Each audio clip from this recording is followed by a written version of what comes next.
Hallelujah. Hallelujah. जय यीशु। जय यीशु। प्रभु का धन्यवाद हो आज के सुंदर दिन के लिए, और ख़ास तौर से हम परमेश्वर का धन्यवाद करते हैं कि उसने परमेश्वर के पुत्र यीशु मसीह का प्रकटीकरण सारी पृथ्वी पर कर रखा है। और वचन में लिखा है कि जब परमेश्वर के पुत्र प्रकट होते हैं तो शैतान के कामों का नाश होता है। मेरे प्रियो, जीवते परमेश्वर का पुत्र एक है, केवल एक है, इकलौता पुत्र है।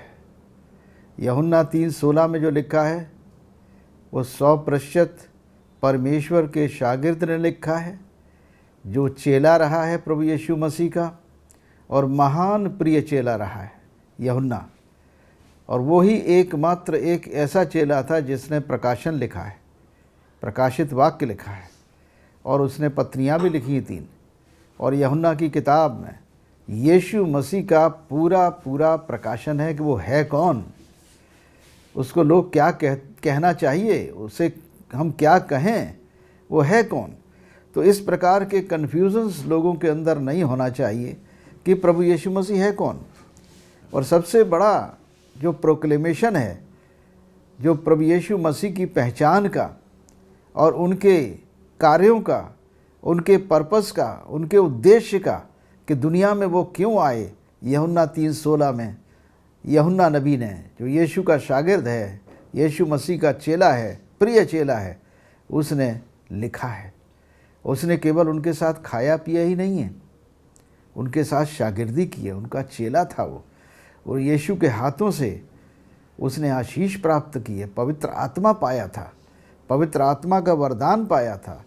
उसने यीशु मसीह से सामर्थ को प्राप्त किया था।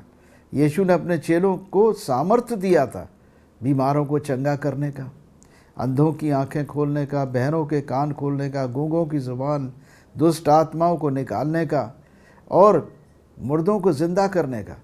जो कुछ यीशु मसीह खुद कर रहे थे इस दुनिया में, उस सब कार्यों को करने की पावर प्रभु यीशु मसीह ने अपने सब चेलों को दी थी। ये इतिहास है और इसमें दर्ज है, गॉस्पल्स में लिखा हुआ है, इतिहास की पुस्तकों में लिखा हुआ है कि प्रभु ने और उनके चेलों ने क्या क्या कार्य किए जो आम आदमी नहीं कर सकता। अब प्रभु यीशु के समय में भी और आज के समय में भी मनों में लोगों के प्रश्न होता है कि प्रभु यीशु मसीह कौन है। यीशु मसीह इज़राइल देश में पैदा हुए, बैतलहम में पैदा हुए, और क्रूस पर चढ़ाए गए, कब्र में गाड़े गए, तीसरे दिन मुर्दों में से जी उठे। ये यरूशलेम के शहर के अंदर आज भी उनकी कब्र है। वो स्थान भी है जहाँ वो क्रूस पर चढ़ाए गए, वो जगह है जहाँ यीशु मसीह प्रार्थना किए। बाग गतसमनी भी है जिस बाग में यीशु मसीह को पकड़ा गया, और वो जगह हैं जहाँ उनको कोर्ट में खड़ा किया गया। वो सारे स्थान आज भी यरूशलेम के अंदर हैं। बैतलहम के अंदर आज भी वो स्थान है जहाँ यीशु मसीह का जन्म माता मरियम ने दिया था। तो यीशु मसीह के जन्म से और पूरे तरीके की, उनके जन्म से पहले की भविष्यवाणियाँ, 700 वर्ष पूर्व भविष्यवाणियाँ यशाया नबी ने करी, और उससे पहले भविष्यवक्ताओं ने बताया। मीका नबी ने स्थान तक बता दिया कि वो कहाँ पैदा होंगे और वो परमेश्वर के पुत्र कहलाएंगे। होशे नबी ने कहा। अब परमेश्वर के पुत्र का प्रकाशन जो माता मरियम के पास था वो किसी के पास नहीं हो सकता, क्योंकि माता मरियम पहली गवाह हैं प्रभु यीशु मसीह के दुनिया में आने के लिए, और उनसे बड़ा गवाह कोई नहीं हो सकता। मेरे प्रियो, यूहन्ना नबी ने माता मरियम से उनके जन्म के बारे में सुना होगा, क्योंकि यूहन्ना नबी या लूका या मत्ती, ये कोई भी चेले यीशु के जन्म के समय यीशु मसीह के पास नहीं रहे होंगे। केवल माता मरियम थी और यूसुफ थे। उनको सब पता था कि यीशु का जन्म कैसे हो रहा है, और उसके बाद उन्होंने सब चेलों से जिक्र किया है, चेलों को बताया है, और सब चीज़ें लिखी गई हैं, क्रमबद्ध तरीके से लिखी गई हैं। यहाँ पर प्रभु यीशु मसीह स्वयं अपने चेलों से एक सवाल कर रहे हैं। ये बताओ, मत्ती रचित सुसमाचार उसके 16 अध्याय में यहाँ चेले से बात कर रहे हैं यीशु मसीह। 13 पद से, लोग मनुष्य के पुत्र को क्या कहते हैं? अपने लिए कह रहे हैं। उन्होंने कहा, कुछ तो यूहन्ना बपतिस्मा देने वाला कहते हैं, कुछ एलिया, कुछ यर्मिया या भविष्यवक्ताओं में से कोई एक कहते हैं। आज भी बहुत लोग हैं इस दुनिया में जो यीशु मसीह को नबी मानते हैं, भविष्यवक्ता कहते हैं। बहुत सारे लोग हैं, एक अच्छा टीचर मानते हैं, अच्छा गुरु मानते हैं, एक आइडियल पर्सन मानते हैं, एक आइडियल ह्यूमन बीइंग मानते हैं, और बहुत सारे लोग उन्हें एक बड़ा नबी मानते हैं। तो इस प्रकार से आज भी लोग 2000 साल के बाद भी उनके विचारों में इस प्रकार के भ्रम हैं। लेकिन इस भ्रम को मैं दूर करने के लिए आज विशेष रूप से पवित्र आत्मा की सहायता से आपको उस भ्रम को दूर करके यीशु मसीह कौन है इसका मैं उत्तर दूंगा। प्रभु परमेश्वर आपकी सहायता करे, हमारी सहायता करे कि हम यीशु मसीह को जैसा वो है और जो वो है वैसा हम जानें। यहाँ पर क्या होता है? यहाँ पर यीशु मसीह से जब यीशु ने सवाल किया चेलों से, तो चेलों ने कहा कोई नबी कहता है, कोई पुराना नबी कहता है, कोई नया नबी कहता है, कोई भविष्यवक्ता कहता है, कोई कुछ कहता है। यीशु ने कहा, तुम मुझे क्या कहते हो? आज भी सवाल है। तुम जो लोग यीशु मसीह पर विश्वास करते हो कि वो मेरा मुक्तिदाता है, मेरा प्रभु है, और बहुत सारे लोग जो मसीह के नाम से जाने जाते हैं, मसीही जाने जाते हैं, क्रिश्चियन कहलाते हैं, तमाम डिनोमिनेशंस हैं, उन सब से सवाल ये है कि तुम मुझे क्या कहते हो? यीशु आज तुमसे पूछ रहा है, तुम मुझे क्या कहते हो? बताओ, क्या मैं ईसाई धर्म का संस्थापक हूँ? क्या मैंने क्रिश्चियन धर्म का स्थापना किया है? क्या किया है? किसी रिलीजन का मैं लीडर हूँ? क्या किसी रिलीजन को बनाने वाला हूँ या बिगाड़ने वाला हूँ? कुछ भी नहीं है। यीशु मसीह ये नहीं है जिसको हम रिलीजन का हेड कह सकते हैं। यहाँ पर चेले से सवाल यीशु पूछ रहे हैं, और यहाँ पर शमौन पतरस जो उनका एक बड़ा ही हाजिर जवाब चेला था, तुरंत जवाब देता था बाकी चेलों से पहले। प्रभु ने उसे गिफ्ट दे रखी थी उस प्रकार की बोल्डनेस की कि वो बड़ा बोल्ड चेला था। और प्रभु यीशु से कहता है, शमौन पतरस बोलता है, तू जीवते परमेश्वर का पुत्र मसीह है। हालेलुया। जीवते परमेश्वर का पुत्र मसीह है, ये बड़ा प्रकाशन है। और यहाँ पर यीशु ने कहा, हे शमौन योना के पुत्र, तू धन्य है, क्योंकि मांस और लहू ने नहीं, यानी तेरी बुद्धि, ज्ञान, समझ, तेरे शास्त्रों के ज्ञान से तुझे ये बात प्रकट नहीं हुई है, परंतु मेरे पिता ने जो स्वर्ग में है ये बात तुझ पर प्रकट की है। हालेलुया। यानी जब तक परमेश्वर पिता अपने पुत्र को जगत पर प्रकट न करे तब तक किसी की बुद्धि में ये बात आ ही नहीं सकती कि यीशु मसीह कौन है। इसलिए आज आवश्यकता है, जब परमेश्वर पिता ने अपने पुत्र की गवाही दी है और अपने पुत्र को मनुष्यों के ऊपर प्रकट किया ताकि शैतान के कामों का नाश हो।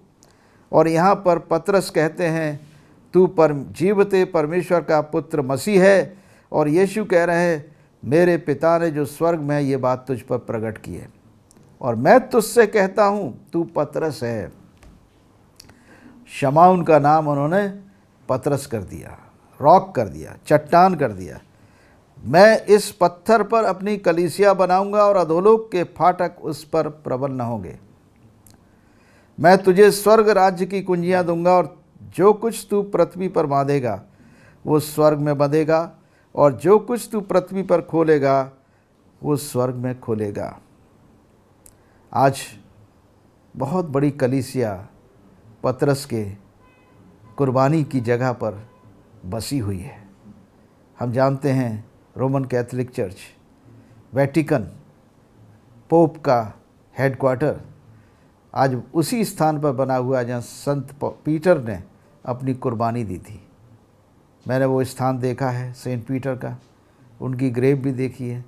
जितने चर्च हैं दुनिया में, सारी कलीसियाएँ उसी पत्थर पर बनी हैं, प्रभु यीशु मसीह के प्रकाशन पर। जो प्रकाशन पतरस को मिला था, उसी प्रकाशन के ऊपर आज दुनिया की सारी कलीसियाँ स्थापित हैं। इसलिए हर एक कलीसिया को एक दूसरे का आदर करना चाहिए, चाहे वो कलीसिया किसी भी नाम से जानी जाए।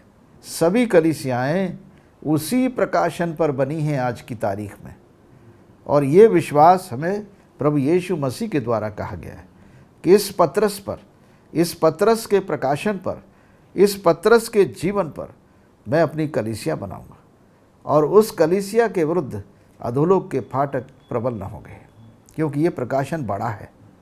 इसी प्रकाशन पर हमारा मुक्ति है, इसी प्रकाशन पर हमारा उद्धार है। अब ये प्रकाशन तो पतरस को मिला, उस समय तक पतरस को ये पूरा इतिहास भी पता नहीं होगा यीशु का जन्म कैसे हुआ था। ये तो लूका ने और मत्ती ने रिसर्च किया है और लिखा है इन चीज़ों से। माता मरियम उस वक़्त ज़िंदा थी जब यीशु मसीह की क्रूस दी गई थी। माता मरियम उस वक़्त ज़िंदा थी जब 120 लोगों पर पेंटिकॉस्ट के दिन पवित्र आत्मा उतरा था, और उसके बाद वो दुनिया के गवाह बन गए थे। माता मरियम उन गवाहों के साथ खुद सुसमाचार सुनाने के लिए खुद प्रचारक थी वो, और लोग उनसे पूछने आते थे, माता मरियम से पूछते थे प्रभु के बारे में। इसी तरीके से माता मरियम उस वक़्त ज़िंदा थी जब मत्ती ने सुसमाचार लिखा था। यहाँ पर लिखा हुआ है, मत्ती रचित सुसमाचार उसके 1 अध्याय में, यीशु मसीह का जन्म इस प्रकार हुआ कि जब उसकी माता मरियम की मंगनी यूसुफ के साथ हुई, उनके इकट्ठा होने से पहले वो पवित्र आत्मा की ओर से गर्भवती पाई गई। किसकी ओर से? पवित्र आत्मा की ओर से, किसी मनुष्य से नहीं। हमारा जन्म हमारे पिता जो मनुष्य थे उनसे हुआ है। हम सब के जितने नबी दुनिया में पैदा हुए, जितने नबी पैदा हुए, उनके बाप थे मनुष्य पिता थे। चाहे यूहन्ना ही सही, मत्ती सही, एलिया सही, एलीशा सही, किसी न किसी के पुत्र थे, उनका पिता था, मनुष्य पिता था। यीशु मसीह का पिता कौन है ये मुझे बता दो। यूसुफ तो नहीं है। बाइबल का इतिहास और बाइबल का पूरा सुसमाचार यही कहता है कि यीशु मसीह का पिता यूसुफ नहीं है। माता मरियम ज़रूर हैं, लेकिन यूसुफ पिता नहीं है। पिता उनका परमेश्वर है, जिसको हम पवित्र आत्मा कहते हैं। पवित्र आत्मा के द्वारा माता मरियम गर्भवती पाई गई हैं, यह लिखा है। अतः यूसुफ ने, जो धर्मी था, उसे बदनाम करना नहीं चाहता था, चुपके से त्याग देना चाहता था। जब वो ये बातें सोच रहा था तो प्रभु का स्वर्गदूत स्वप्न में उसके पास आया और कहा, हे यूसुफ, दाऊद की संतान, तू अपनी पत्नी मरियम को यहाँ लाने से मत डर, क्योंकि जो उसके गर्भ में है वो पवित्र आत्मा की ओर से है। वो पुत्र जनेगी, उसका नाम यीशु रखना, क्योंकि वो अपने लोगों का उनके पापों से उद्धार करेगा। आगे भविष्यवक्ताओं की पुस्तक में यशायाह नबी और उसके 7 अध्याय में लिखा हुआ है कि देखो, एक कुंवारी गर्भवती होगी और एक पुत्र जनेगी, और उसका नाम इमैनुअल रखा जाएगा, जिसका अर्थ है परमेश्वर हमारे साथ है। यानी यीशु मसीह परमेश्वर है, ये पक्की बात है। पुत्र जनेगी और उसका नाम इमैनुअल रखा जाएगा। इमैनुअल का अर्थ है परमेश्वर हमारे साथ है।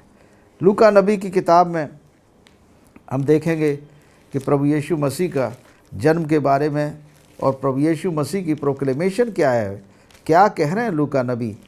लूका नबी ने माता मरियम से पूरा डिस्कशन किया होगा उस ज़माने में। ऐसा नहीं है कि उनको पता नहीं था।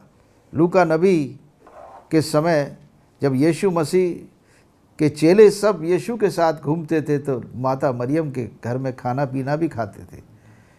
और उस वक़्त जब क्रूसिफिक्शन हुआ है, माता मरियम ज़िंदा थी, चेले थे, सभी चेले थे, और उन चेलों को माता मरियम यीशु के जी उठने के बाद उनके लिए बहुत बड़ी ताकत और सामर्थ का और विश्वास का सबसे बड़ा पिलर थी वो उस चर्च की, माता मरियम उस समय की। तो मरियम माता से स्वर्गदूत आता है, जिब्राइल फरिश्ता। जिब्राइल फरिश्ता अगर कोई बात कह रहा है तो कौन नहीं सुनेगा। जिब्राइल परमेश्वर के सामने खड़ा रहता है और वो मैसेंजर है खुदा का, जीवते परमेश्वर का मैसेंजर है, और वो स्वर्ग से मैसेज लेकर पूरी पृथ्वी को जहाँ जहाँ परमेश्वर से भेजता जाता है। यहाँ पर ये जिब्राइल फरिश्ता कहाँ आ रहा है? माता मरियम के पास आता है और माता मरियम से कहता है, आनंद और जय तेरी हो जिस पर ईश्वर का अनुग्रह हुआ हो, प्रभु तेरे साथ है। प्रभु तेरे साथ है, इमानुएल। वहीं पर इमानुएल शब्द का भी इस्तेमाल होता है जिसकी भविष्यवाणी यशायाह ने की है। इमानुएल का अर्थ है प्रभु हमारे साथ है, प्रभु तेरे साथ है। और वो उस वचन से घबरा गई, सोचने लगी कि किस प्रकार का अभिवादन है। स्वर्गदूत ने उससे कहा, हे मरियम, भयभीत न हो, क्योंकि परमेश्वर का अनुग्रह तुझ पर हुआ है। देख, तू गर्भवती होगी और तेरे एक पुत्र उत्पन्न होगा, तू उसका नाम यीशु रखना। वो महान होगा और परम प्रधान का पुत्र कहलाएगा, और प्रभु परमेश्वर उसके पिता दाऊद का सिंहासन उसको देगा, और वो याकूब के घराने पर सदा राज्य करेगा, उसके राज्य का अंत न होगा।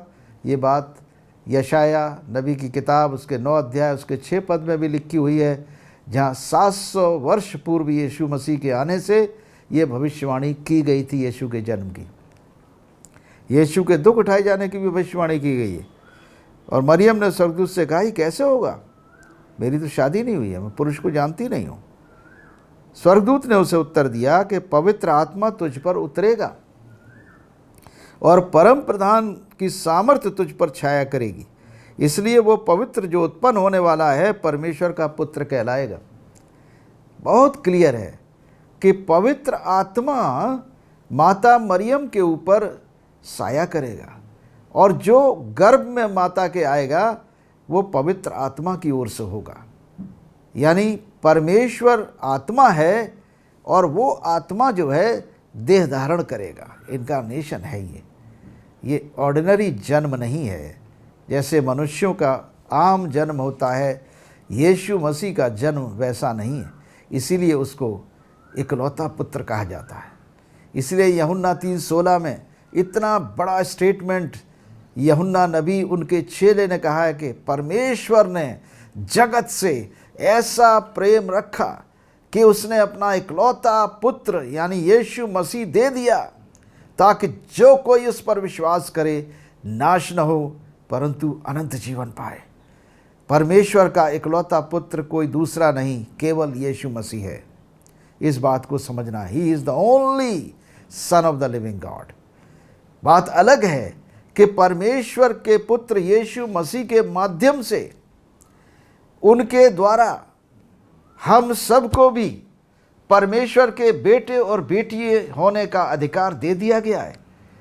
आप देखें, निकोदिमस एक बहुत बड़ा यहूदियों का सरदार था। ये निकोदिमस परमेश्वर के वचन को अच्छी तरह जानता था और प्रभु के वचन से पूरे तरीके से सूझबूझ रखता था।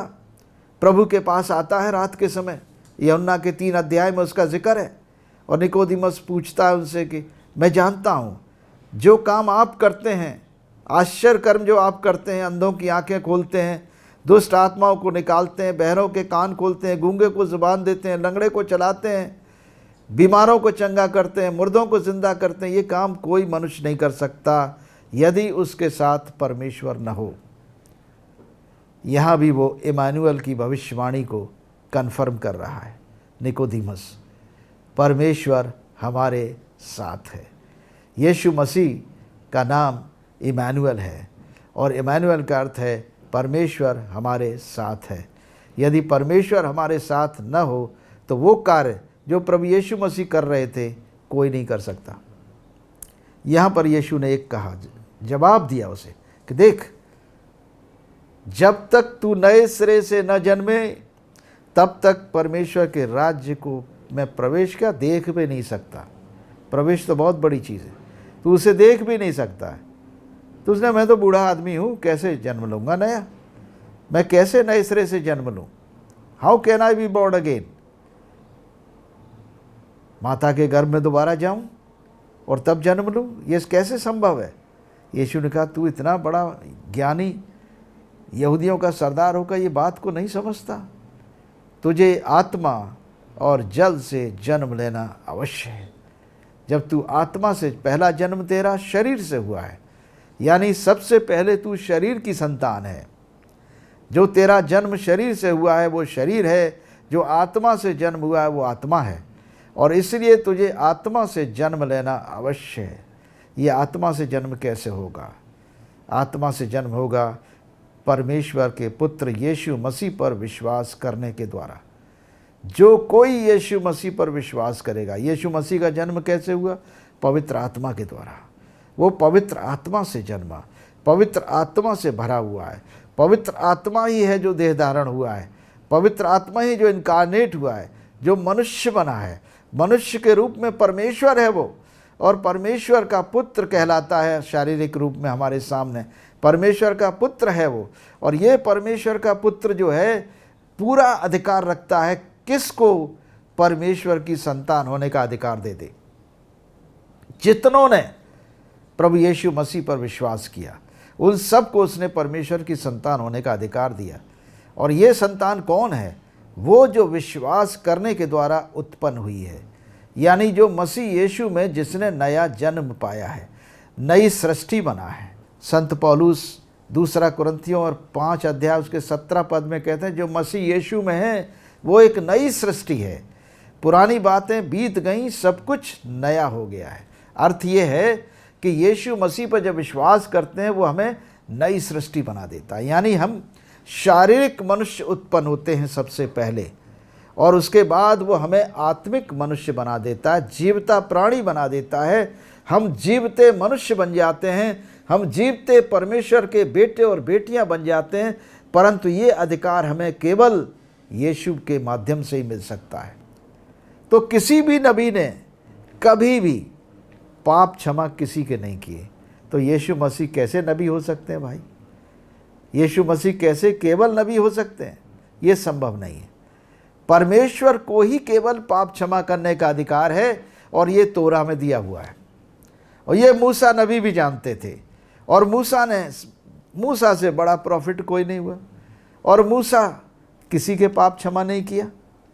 मूसा ने अगर पाप क्षमा करने की प्रार्थना की तो यहोवा से की है, और यहोवा ने पाप क्षमा किए है। इस बात को इजरायली लोग जानते थे, यहूदी लोग अच्छी तरह से जानते थे। बिना यहोवा के कोई मनुष्य के पाप क्षमा नहीं कर सकता, और मनुष्य पापी ही जन्म लेता है। वो जन्म से ही पापी है, और उसमें पाप की प्रवृत्ति है। केवल परमेश्वर की आज्ञाओं को मानकर चले तो परमेश्वर उस पर दया करेगा, और व्यवस्था को मानकर चलेगा तो परमेश्वर उस पर रहम करेगा। लिखा है, व्यवस्था के द्वारा मानने से, आज्ञा के मानने से आशीष आती है, और आज्ञाओं को तोड़ने से श्राप आता है। यानी व्यवस्था जो मूसा को दी गई थी, उस व्यवस्था पर चलने के द्वारा इजरायली लोगों को आशीष आई, ब्लेसिंग आई। इब्राहिम की संतानों पर ब्लेसिंग आई, लेकिन जब उन्होंने आज्ञाएं तोड़ी तो उस पर श्राप आया है। लेकिन पाप क्षमा परमेश्वर ही कर सकता है, कोई मनुष्य नहीं कर सकता था। और यहाँ पर प्रभु यीशु मसीह ने पूरे जगत पर इस बात को प्रकट कर दिया कि मैं ही परमेश्वर हूँ, तुम किस चक्कर में हो? मैं परमेश्वर के स्थान पर मनुष्य बनकर आया हूँ, मैं परमेश्वर का पुत्र हूँ। ये बात प्रभु यीशु मसीह ने साफ साफ प्रकट की है। जब माता मरियम को जिब्राइल स्वर्गदूत की गवाही, तुम लोग नहीं मानोगे भैया, जिब्राइल स्वर्गदूत माता मरियम से गवाही दे रहा है कि जो परम प्रधान का, जो पवित्र आत्मा के द्वारा जन्म लेगा, जो तेरे गर्भ में आएगा, वो परम प्रधान परमेश्वर का पुत्र कहलाएगा। यानी परमेश्वर का पुत्र कहलाएगा, खुदा का बेटा कहलाएगा। तो उससे बड़ी गवाही और कोई नहीं हो सकती, इतिहास में कोई गवाही नहीं हो सकती। इसको हमें कभी भी अविश्वास करने की आवश्यकता नहीं है। सुसमाचार 100% सही तरीके से लिखा गया है, वो इतिहास को अच्छी तरह से जानकर लिखा गया है, पवित्र आत्मा के द्वारा लिखा गया है। और पवित्र आत्मा पुराने नियम से लेकर नए नियम तक का गवाह है। उसने दुनिया की सृष्टि से लेकर दुनिया के उद्धार का मार्ग तय करने तक पवित्र आत्मा उसका गवाह है। और पवित्र आत्मा के द्वारा ही जितने चेले यीशु मसीह के थे, आज हम लोग भी हैं, जिन्हें पवित्र आत्मा का बपतिस्मा मिला, जिन्हें पवित्र आत्मा का अभिषेक मिला। और उसके बाद हम भी, जैसा कि प्रेरितों के काम 1 अध्याय और 8 पद में लिखा, यीशु ने कहा था, पवित्र आत्मा तुम पर आएगा और तुम सामर्थ पाओगे और तुम मेरे गवाह ठहरोगे यरूशलेम में, यहूदिया और सामरिया और दुनिया के छोर तक तुम मेरे गवाह ठहरोगे। मेरे प्रियो, आज की तारीख में भी वो सारे लोग जो परमेश्वर के आत्मा के द्वारा अभिषिक्त किए हुए हैं, जो प्रभु यीशु मसीह के द्वारा पवित्र आत्मा का बपतिस्मा पाए हैं, वो परमेश्वर के गवाह हैं, जबरदस्त गवाह हैं। और आज दुनिया में ये लोग गवाही दे रहे हैं। प्रभु के वचन की गवाही है, प्रभु की गवाही है। इसको हम देखेंगे प्रेरितों के काम और उसका 1 अध्याय। प्रभु यीशु मसीह ने जब स्वर्गारोहण हो रहा था यीशु मसीह का, उस स्वर्गारोहण के समय प्रभु ने अपने चेलों को डायरेक्शन दिया, कहा कि तुम ठहरे रहना यरूशलेम में, और जब पवित्र आत्मा तुम पर आएगा तब तुम सामर्थ पाओगे, यू विल गेट पावर। और यरूशलेम और सारे यहूदिया, समरिया और पृथ्वी के छोर तक मेरे गवाह होगे। और ये कहकर देखते देखते वो ऊपर उठा लिया गया और बादल ने उसे उनकी आंखों से छिपा लिया। और वहाँ पर क्या हुआ, उसको जाते समय जब वे आकाश की ओर ताक रहे थे तो 2 पुरुष श्वेत वस्त्र पहने हुए स्वर्गदूत आकर खड़े हुए और कहा, हे गलीली पुरुषों, तुम क्या खड़े हुए आकाश की ओर देख रहे हो? यही यीशु जो तुम्हारे पास से स्वर्ग पर उठा लिया गया है, जिस रीति से तुमने उसे स्वर्ग की ओर जाते हुए देखा है, उसी रीति से फिर आते हुए देखोगे। प्रभु यीशु मसीह दोबारा आएगा, और दोबारा आएगा तो पृथ्वी का न्याय करेगा। लेकिन बाइबल के अनुसार रोमियो के 8 अध्याय 1 पद में लिखा, जो मसीह यीशु में है उन पर दंड की आज्ञा नहीं, यानी वो मृत्यु से जीवन में प्रवेश कर चुके हैं, उन्हें अनंत जीवन मिल चुका है। इसलिए वो शरीर धारण तो करेंगे, मुर्दों में से जिंदा तो किए जाएंगे, जो हजारों साल पहले मर चुके हैं जीवित होंगे, परंतु परमेश्वर के राज्य में शामिल होने के लिए। और बहुतेरे अविश्वास की अवस्था में जो मरेंगे, जिन्होंने सुसमाचार पर विश्वास नहीं किया, जिन्होंने परमेश्वर के पुत्र को अपना प्रभु और मुक्तिदाता ग्रहण नहीं किया है, निश्चय जानिए उनके ऊपर न्याय लागू होगा और परमेश्वर का पुत्र उनका न्याय करेगा। जो कुछ शरीर में हमने किया है, उन्होंने किया है, भला या बुरा, उस सब का हिसाब परमेश्वर के पुत्र यीशु मसीह को देना पड़ेगा। आइए इससे पहले कि हम हिसाब दें, हम प्रार्थना करें और प्रभु यीशु मसीह को अपना मुक्तिदाता अपने हृदय में ग्रहण करें। हे पिता परमेश्वर, आज के दिन इन तमाम बेटे और बेटियों के लिए मैं प्रार्थना करता हूँ, जिन्होंने आपके सुसमाचार को सुना है, जिन्होंने ये जान लिया कि यीशु मसीह परमेश्वर का पुत्र है। वो कोई नबी नहीं है, वो कोई अच्छा टीचर नहीं है, वो कोई गुरु नहीं है, वो कोई प्रॉफिट नहीं है, परंतु वो स्वयं परमेश्वर देह धारण किया है और परमेश्वर का पुत्र है। वो मनुष्य के उद्धार करता है, वो सारी पृथ्वी का सृष्टि करता है, और इसलिए वो आज पृथ्वी में नई सृष्टि बनाने आया है। जो कोई यीशु पर विश्वास करेगा वो नई सृष्टि बन जाएगा। पुरानी बातें बीत जाएंगी, सब कुछ नया हो जाएगा। वो शारीरिक प्राणी से आत्मिक प्राणी बन जाएगा। हे प्रभु यीशु मसीह, आज सभी सुनने वालों को आत्मिक प्राणी बना दीजिए। कहिए, हे प्रभु यीशु, मेरे दिल में आइए, मैं आपको अपना प्रभु और अपना मुक्तिदाता ग्रहण करता हूँ या करती हूँ। यीशु आपके जीवन में आएंगे, पवित्र आत्मा आपके ऊपर साया करेगा और आप एक नई सृष्टि बन जाओगे। आप शारीरिक मनुष्यों की संतान से परमेश्वर की संतानों में बदल जाएंगे। और यही परमेश्वर का उद्देश्य है, यही यीशु मसीह का दुनिया में आने का उद्देश्य है कि मनुष्य की संतान से हमें परमेश्वर की संतान बना दे, ताकि परमेश्वर के राज्य के हम वारिस हो सकें। परमेश्वर आप सबको आशीष दे। पिता, पुत्र, पवित्र आत्मा के नाम से मैं यीशु के नाम से आपको आशीष देता हूँ। आमीन। Thank you Lord.